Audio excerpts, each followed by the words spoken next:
दोस्तों नमस्कार। राजनीतिक विमर्श में मैं आपके साथ आदित्य शुक्ला। मतदाता का एक वोट राजनेता का कैरियर आसमान पर पहुंचा देता है, तो वहीं एक वोट पल भर में जमीन पर ला करके रख देता है नेता का कैरियर। बीच में टिकने वाले राजनेता कुछ कम ही होते हैं, और जो ऊंचाई पर होता है मतलब आसमान में होता है, उसके लिए स्थिति करो या मरो की होती है। जी हां, आज हम बात करने के लिए आपके सामने राजनीतिक विमर्श में आए हैं।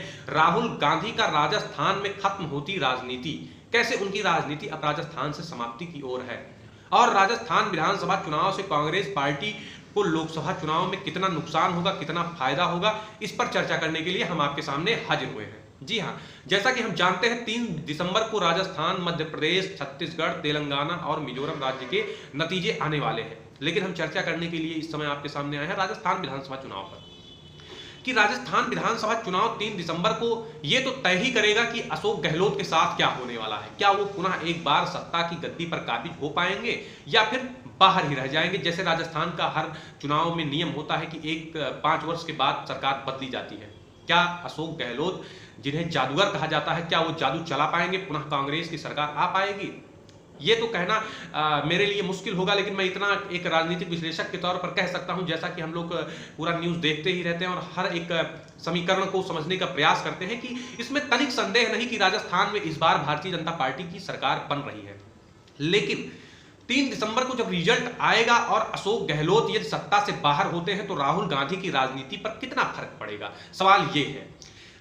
यदि कांग्रेस सत्ता से बाहर होती है, तो ये हम कह सकते हैं कि हाँ, अशोक गहलोत की राजनीति, एक जान लीजिए छत्रप की राजनीति का अंत तो हो ही जाएगा, क्योंकि बढ़ती उम्र के साथ अशोक गहलोत की राजनीति, यदि ये विधानसभा चुनाव में हारते हैं तो 5 साल के लिए ये राजनीति से बाहर हो जाएंगे, और 5 साल के बाद जब ये राजनीति में आएंगे तो जैसा आज का दौर है कांग्रेस में, वैसा दौर रह नहीं जाएगा, क्योंकि तब पूरी तरीके से फुल फॉर्म में आ चुके होंगे सचिन पायलट। 18 के बाद से देखा सचिन पायलट और अशोक गहलोत के बीच नाराजगी स्पष्ट रूप से झलकती रही। सचिन पायलट के समर्थकों का मानना था कि 2018 का चुनाव सचिन पायलट के चेहरे पर लड़ा गया था। उनकी बेहतरीन कैंपेनिंग का ही नतीजा था कि कांग्रेस सरकार की वापसी हुई थी। लेकिन सचिन पायलट के समर्थकों का मानना था कि अशोक गहलोत की जगह सचिन पायलट को मुख्यमंत्री बनना था, लेकिन ऐसा नहीं हुआ। अशोक गहलोत की वरिष्ठता को देखते हुए कांग्रेस पार्टी ने अशोक गहलोत को मुख्यमंत्री बनाया। अब यदि अशोक गहलोत 3 दिसंबर को सत्ता से बाहर होते हैं, तो 5 साल के बाद उनकी राजनीति कहीं ना कहीं एक तरह हाशिए पर खड़ी होगी। हम ये भी नहीं कह सकते हैं कि विधानसभा चुनाव से बाहर होने के बाद उन्हें केंद्र की राजनीति में स्थान मिलेगा। केंद्र की राजनीति में इसलिए स्थान नहीं मिलेगा क्योंकि इस बात को हम सभी जानते हैं कि गांधी परिवार से बगावत कर चुके हैं।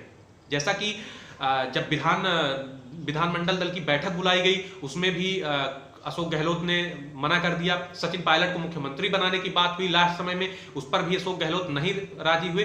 तो गांधी परिवार से बगावत करके कुछ कम नेताओं में ही अशोक गहलोत शामिल है, जो अभी तक सर्वाइव कर रहे हैं और मुख्यमंत्री की गद्दी पर बने हुए हैं। लेकिन जब वो 5 साल सत्ता से बाहर हो जाएंगे और कांग्रेस के केंद्र राजनीति में उन्हें स्थान नहीं मिलेगा, तो कहीं ना कहीं ये स्पष्ट रूप से आज ही झलक रहा है कि अशोक गहलोत यदि हारते हैं तो राजस्थान में उनकी राजनीति का अंत हो जाएगा।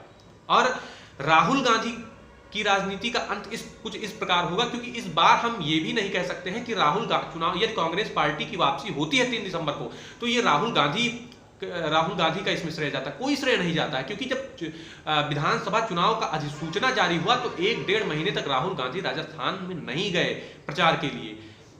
जब चुनाव होने में मात्र 6 से 7 दिन का वक्त बचा हुआ था, तब राहुल गांधी राजस्थान में चुनाव प्रचार के लिए आए। इसलिए हम ये भी नहीं कह सकते हैं कि इस बार चुनाव का जीत का श्रेय राहुल गांधी को दिया जा सकता है। यदि कांग्रेस पार्टी राजस्थान विधानसभा चुनाव में वापसी करती है, तो उसका पूरा श्रेय केवल अशोक गहलोत को जाता है, क्योंकि चुनाव के लास्ट दिन तक हमने सचिन पायलट और जो है अशोक गहलोत की नाराजगी को देखा। वो दोनों एक दूसरे पर लगातार आरोप लगा रहे थे।